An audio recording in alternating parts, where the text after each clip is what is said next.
ये मेरा सौभाग्य है कि मुझे फिर एक बार आपके बीच आने का अवसर मिला है।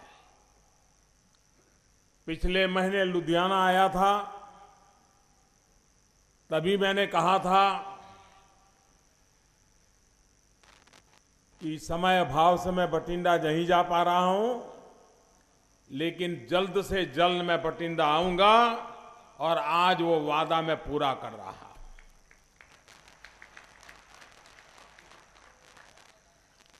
देश के विकास में रोड बने, एयरपोर्ट बने, रेल चले, इसका जितना महत्व है उससे भी ज्यादा सामान्य नागरिकों के लिए सोशल इंफ्रास्ट्रक्चर,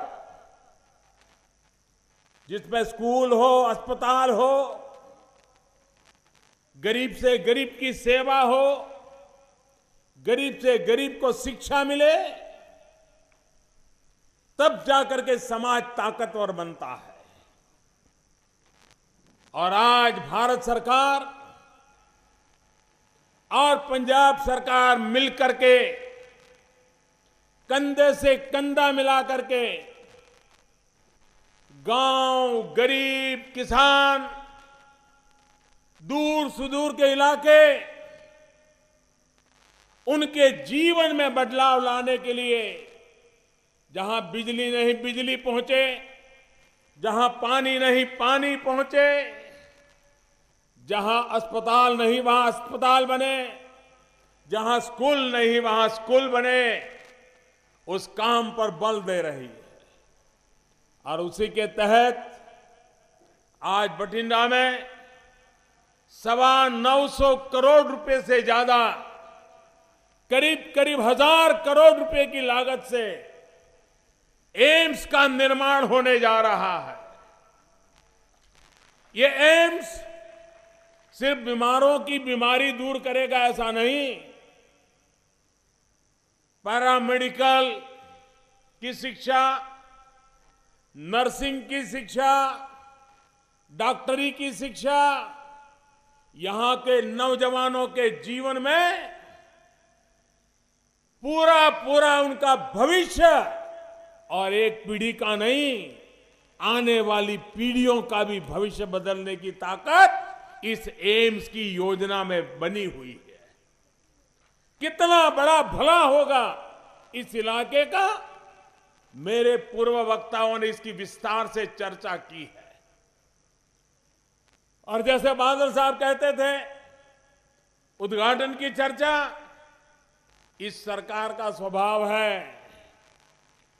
जिस काम का शिलान्यास हम करते हैं उसका उद्घाटन भी हमारे ही कार्यकाल में करते हैं। वरना पहले सरकारें चुनाव आते ही हर गली मोहल्ले में जाकर के पत्थर खड़े करके आ जाते थे, लोगों को समझा देते थे होगा वो होगा, और बाद में भूल जाते थे। हम तो योजना बनाते हैं तो पूछते हैं बताओ भाई किस तारीख को पूरा करोगे, और तब जाकर के देश में गति आती है। और इन दिनों तो मैंने देखा है, भारत सरकार प्रोजेक्ट जो लेती है उसकी जो तारीख तय करती है, और फिर बनाने वालों में स्पर्धा खड़ी हो जाती है। कुछ लोग तो समय से पहले पूरा करते हैं, और ऐसे लोगों को मैं पुरस्कार भी देता हूं ताकि देश में जल्दी काम करने की आदत बन जाए। भाइयों बहनों, पाकिस्तान यहां से दूर नहीं है। सीमा पर रहने वाले, सीमा पार से होने वाले जुल्म सहते रहते हैं। सेना के जवान सीने में दम हो, हाथ में हथियार हो, उसके बावजूद भी अपने पराक्रम नहीं दिखा पाते, उनको सहन करना पड़ता है। भाइयों बहनों, हमारी सेना की ताकत देखिए। 250 किलोमीटर लंबे पथ पे जब हमारे सेना के बहादुर जवानों ने सर्जिकल स्ट्राइक किया, सीमा पार बड़ा हड़कंप मच गया। अभी भी उनका मामला ठिकाने नहीं लग रहा है।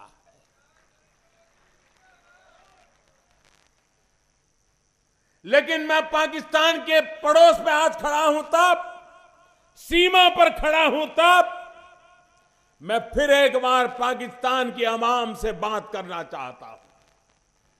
मैं पाकिस्तान की अवाम से कहना चाहता हूं, यह हिंदुस्तान है, यहां के 125 करोड़ देशवासी है। जब पेशावर में बच्चों को मार दिया जाता है, 125 करोड़ हिंदुस्तानियों की आंख में आंसू टपकते हैं। आपका दर्द हर हिंदुस्तानी को भी अपना दर्द लगता है। पाकिस्तान की आवाम तय करे, उनके हुक्मनारों से जवाब मांगे। अरे लड़ना है तो भ्रष्टाचार के खिलाफ लड़ो, लड़ना है तो काले धन के खिलाफ लड़ो, लड़ना है तो जाली नोट के खिलाफ लड़ो, अरे लड़ना है तो गरीबी के खिलाफ लड़ो। ये भारत के साथ लड़ाई लड़के खुद को भी तबाह कर रहे हो और निर्दोषों का मौत के गुनहगार बनते चले जा रहे हो। और इसलिए पाकिस्तान की आवाम भी गरीबी से मुक्ति चाहती है। कोई कारण नहीं है अपने राजनीतिक उल्लू सीधे करने के लिए ये तनाव का माहौल बनाए रखा जाता है।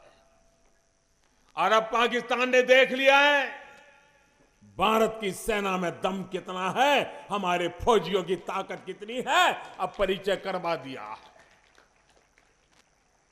भाइयों बहनों,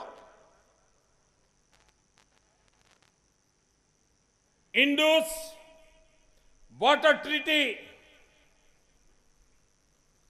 सतलज,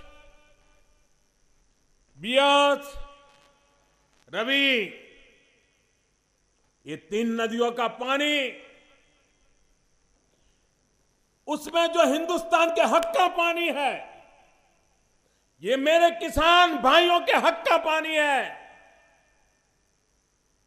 वो पानी आपके खेत में नहीं आ रहा, पाकिस्तान के माध्यम से समंदर में बह जाता है। न पाकिस्तान उसका उपयोग करता है, न हिंदुस्तान के किसान के नसीब आता है। मैं एक बड़ी मक्कमता के साथ आगे बढ़ रहा हूं। मैंने एक टास्क फोर्स बनाया है। ये इंडस वाटर ट्रीटी जो है, जिसमें हिंदुस्तान के हक का पानी है जो पाकिस्तान में बह जाता है, अब वो बूंद बूंद पानी रोक करके मैं पंजाब के, जम्मू कश्मीर के, हिंदुस्तान के किसानों के लिए वो पानी लाने के लिए कृत संकल्प हूं। भाइयों बहनों, कोई कारण नहीं है हम हमारे हक का भी इस्तेमाल न करें और मेरा किसान पानी के बिना तरसता रहे। आपके मुझे आशीर्वाद चाहिए भाइयों बहनों। आपके खेतों को भी लबालब पानी से भरने का इरादा लेकर के मैं चल रहा हूं। पानी की समस्या के समाधान है, मिल बैठ करके रास्ते निकल सकते हैं। पाकिस्तान में पानी चला जाए और दिल्ली में सरकारें आई चली गई, सोती रही और मेरा किसान रोता रहा। भाइयों बहनों, और पंजाब के किसान को तो अगर पानी मिल जाए तो मिट्टी में से सोना पैदा करके देश की तिजोरी भर देता है, देश का पेट भर देता है। उस किसानों की चिंता करना, उनको हक दिलाना, ये दिल्ली में बैठी हुई सरकार भी बादल साहब के साथ कंधे से कंधा मिला करके चलने वाली सरकार है। भाइयों बहनों, मैं आज किसानों से एक बात आग्रह से करना चाहता हूं। कोई ये तो कहेगा कि मोदी को राजनीति आती नहीं है, चुनाव सामने है और किसानों को ऐसी सलाह देता है। मेरे किसान भाइयों बहनों, मुझे चुनाव के गणित से कोई लेना देना नहीं है। मुझे तो मेरे किसान का भला हो, यही मेरा हिसाब किताब है। आप मुझे बताइए मेरे किसान भाइयों बहनों, आज से पहले जब हमें पूरा ज्ञान नहीं था, खेतों में फसल काटने के बाद हमारी जो पराली रहती थी उसको हम जला देते थे। तब हमें ज्यादा ज्ञान नहीं था, हमको लगता था कि इसके कारण खेत बर्बाद हो रहा है, जला दो। कभी जल्दबाजी रहती थी इसलिए जला दो। लेकिन अब विज्ञान ने सिद्ध कर दिया है कि जिस खेत में जो फसल होती है उसकी फसल काटने के बाद जो वेस्टेज निकलता है, पराली कहें कुछ भी कहें, वो उस खेत में जो धरती माता है उसका उत्तम से उत्तम खुराक होता है। अगर उसी को एक बार मशीन घुमा दे, ट्रैक्टर घुमा दे, जमीन में गाड़ दे, तो वो आप ही के खेत की, वो धरती माता की अच्छे से अच्छी खुराक होती है। मेरे किसान भाइयों बहनों, जैसे धरती मां को पानी की प्यास लगती है, वैसे धरती मां को भूख भी लगती है, उसको खाना भी चाहिए। ये पराली अगर उसके पेट में फिर से डाल दोगे तो ये धरती मां आपको आशीर्वाद देती है, उससे 10 गुना आशीर्वाद देगी और आपका खेत फले फूलेगा भाइयों बहनों। और इसलिए इसको जलाओ मत, ये आपकी संपत्ति है। अरबों खरबों रुपयों की संपत्ति मत जलाओ। और मैं सिर्फ पर्यावरण के नाम पर बातें करने वाला व्यक्ति नहीं हूं, मैं तो सीधा सीधा किसान की भलाई की बातें करने वाला। और इसलिए पंजाब हो, हरियाणा हो, पश्चिम उत्तर प्रदेश हो, उत्तरी राजस्थान हो, हम ये पराली न जलाएं। और अब तो विज्ञान आगे बढ़ रहा है, ये वेस्टेज में से इथेनॉल बनने की संभावनाएं साफ नजर आ रही है। भारत सरकार उस पर बड़ा तेजी से काम कर रही है। आने वाले दिनों में हमारे इन किसानों को उसका लाभ मिलेगा, और जब लाभ मिलेगा तो पराली से भी पैसा आएगा। और इसलिए मेरे भाइयों बहनों, आज से संकल्प करो, हमारी इस धरती माता का हक का जो खाना है उसको हम जला नहीं देंगे, उसको उसी जमीन में गाड़ देंगे। वो खाद बन जाएगा, मां का पेट भी भरेगा, उत्तम फसल भी होगी, जो देश का भी पेट भरेगा। और इसलिए मैं आपसे आज आग्रह करने आया। भाइयों बहनों, आप जानते हैं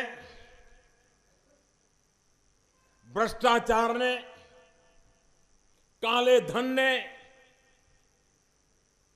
इस देश के मध्यम वर्ग को लूटा है, उसका शोषण किया है।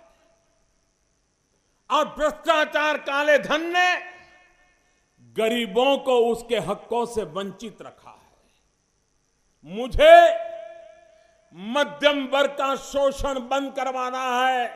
उनके लिए लूट जो हो रही है वो लूट बंद करवानी है, और मुझे गरीबों का जो हक है वो हक दिलवाना है। कुछ भी काम करो, बच्चे को स्कूल ले जाना है तो भी स्कूल वाला कहता है चेक से इतना लेंगे, कैश में इतना लेंगे। जमीन खरीदनी है, बोले कैश से इतना लेंगे, चेक से इतना लेंगे। अस्पताल डॉक्टर के पास जाना है, कैश इतना दो, चेक इतना दो। ये काला कारोबार देश को दीमक की तरह खाता चला जा रहा है। और इसलिए भाइयों बहनों, 500 और 1000 रुपए की नोट पर प्रतिबंध लगाया है। नई नोट धीरे धीरे आने वाली है और देश की जनता ने जो तकलीफ झेली है, कठिनाई झेली है, भाइयों बहनों, करोड़ों करोड़ों देशवासियों का शुक्र गुजारने के लिए मेरे शब्द भी कम पड़ जाते हैं। इतना आपने कष्ट झेलने के बाद भी इस अच्छे काम के साथ आप खड़े रहे हो, ईमानदारी के काम के साथ खड़े रहे हो। भाइयों बहनों, कठिनाइयों का रास्ता भी है और उस रास्ते के लिए मैं आपकी मदद चाहने आया हूं। आपका जो पास मोबाइल फोन है, वो सिर्फ मोबाइल फोन नहीं है। आपके मोबाइल फोन को आप अपनी खुद की बैंक बना सकते हो। आपके मोबाइल फोन को आप अपना बटवा बना सकते हो। एक भी रुपये का कैश नोट न हो तो भी आज का विज्ञान ऐसा है, टेक्नोलॉजी ऐसी है, अगर आपके पैसे बैंक में जमा पड़े हैं तो आप मोबाइल फोन से बाजार से खरीदी कर सकते हैं, मोबाइल फोन से पेमेंट दे सकते हैं, हाथ को रुपये को छुए बिना भी आपका पूरा कारोबार कर सकते हैं। हमारे देश में जितने परिवार हैं उससे 4 गुना टेलीफोन है हाथ में लोगों के, मोबाइल फोन है। आज मोबाइल बैंकिंग चलता है। भविष्य में भी भ्रष्टाचारियों को फिर से अगर उठने नहीं देना है, काले धन वालों को उठने नहीं देना है, तो मैं देशवासियों से आग्रह करता हूं कि आप अपने मोबाइल फोन में ही बैंक का ब्रांच बना दो। मोबाइल फोन पर बैंकों के ऐप होते हैं, उसको डाउनलोड करिए। मैं नौजवानों को कहूंगा, यूनिवर्सिटीज को कहूंगा, राजनेताओं को कहूंगा कि अपने इलाके में नागरिकों का प्रशिक्षण करें, व्यापारियों को शिक्षा करें। हर एक के मोबाइल में अगर ऐप आ गया तो मैं जिस दुकान में जाऊंगा उसको कहूंगा कि मेरे पास ये ऐप है, मुझे 200 रुपये का सामान चाहिए, आप मोबाइल फोन में नंबर लगाइए, 200 रुपया 1 सेकंड में उसके पास चला जाएगा और वो देखेगा हाँ मेरा 200 रुपया आ गया, आपका काम हो गया। भाइयों बहनों, अब वो जमाना चला गया कि जेब में नोटें भर भर करके जाना पड़े, चोर लुटेरों का भी कोई भय नहीं। भाइयों बहनों, जाली नोट इसने हमारे देश के नौजवानों को तबाह किया है। मेरे देश के नौजवानों को बचाने के लिए जाली नोटों का भी खात्मा करना ये समय की मांग है। और इसलिए मेरे प्यारे भाइयों बहनों, मैं आपसे आग्रह करता हूं, मैं आपसे आग्रह करने आया हूं कि आप पूरी समर्थन दे करके ये देश को महान बनाने का जो अभियान चला है, उस अभियान में कंधे से कंधा मिला करके चलिए, हर किसी की मदद कीजिए और हमारे पंजाब को आगे ले जाइए। ये पंजाब का सौभाग्य है कि बादल साहब जैसे ऐसे एक महान नेता पंजाब की धरती पर है। ये देश इस बात का गर्व करता है, जब हिंदुस्तान के यंगेस्ट चीफ मिनिस्टर की चर्चा होती थी तो कहा जाता था भारत का सबसे यंगेस्ट को मुख्यमंत्री है तो प्रकाश सिंह बादल है। और आज हिंदुस्तान में सबसे वरिष्ठ मुख्यमंत्री कौन की चर्चा होती है तो वो भी प्रकाश सिंह बादल है। इतने लंबे अरसे तक जनता जनार्दन का एक व्यक्ति के प्रति विश्वास, ये कितना बड़ा तपस्या का रास्ता है जो हम सब अनुभव करते हैं।